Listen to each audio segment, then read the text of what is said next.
naffe tumusibulire wano tukungubagire wano. Speaker, ekisooka njagala kusaasira era okwegatta ku bukulembeze bwa National Unity Platform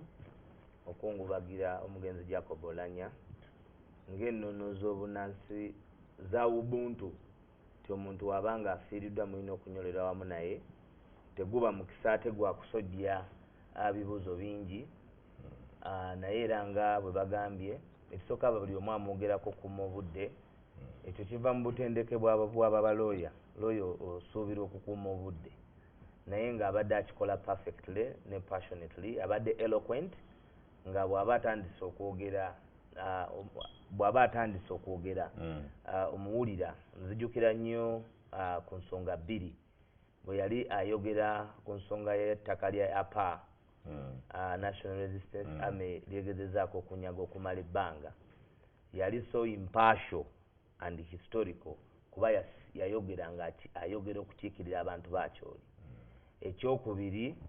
bwe yali ayogerera ensonga y'enguzi ekololo 2019 nga bakoze match tukololo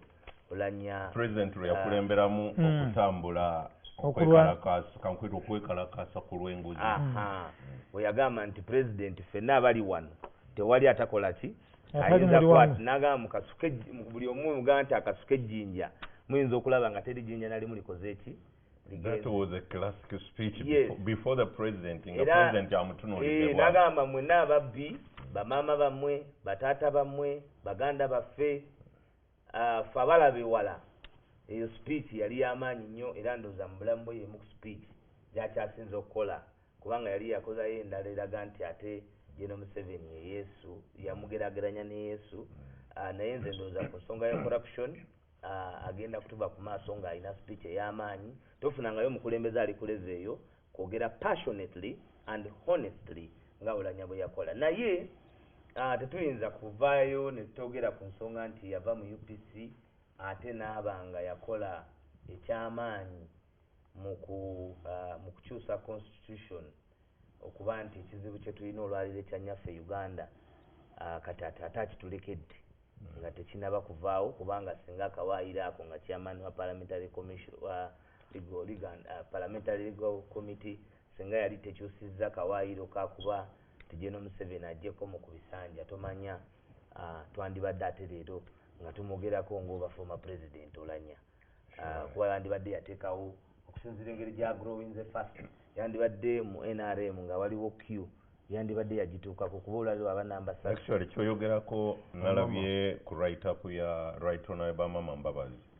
Mama Mbabazi yagambye nti mbadde ntunuulira Oulanyah nga future president wa Uganda. Singa era ffe kyetwogera nti singa kuba bw'obanga 10 years ago 25 ezo zibeera actually more than 10 years ago singa yali acreatinze space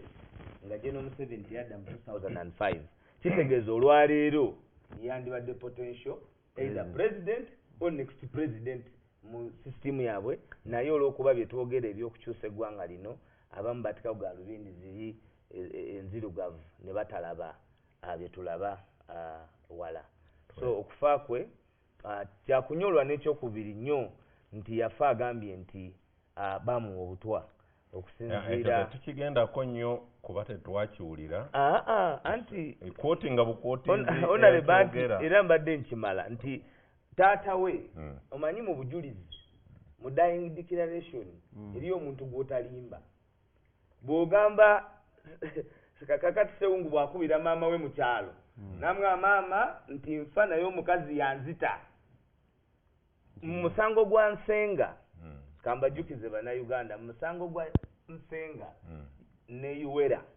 eyali mwanyina wa mukyala kale Kaihura bwe muba mukujjukira bulungi. Declaration yenu yaweebwa baluganda ba Nsenga naye nga taata Mzee Kananura baali bajja babikola ki babimugamba kakati Mzee Ikori akugamba nti mutabani wange yaŋŋamba nti nze ngenda kukola ki naye byonna ngenda bigamba ogenda obigamba ani Museveni taata Paramount Chief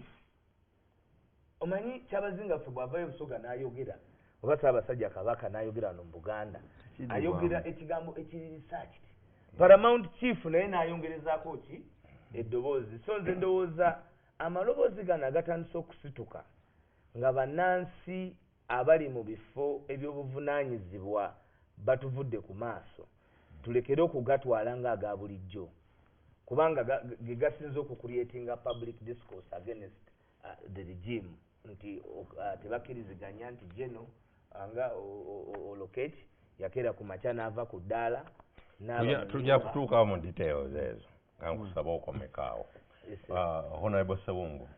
wabadde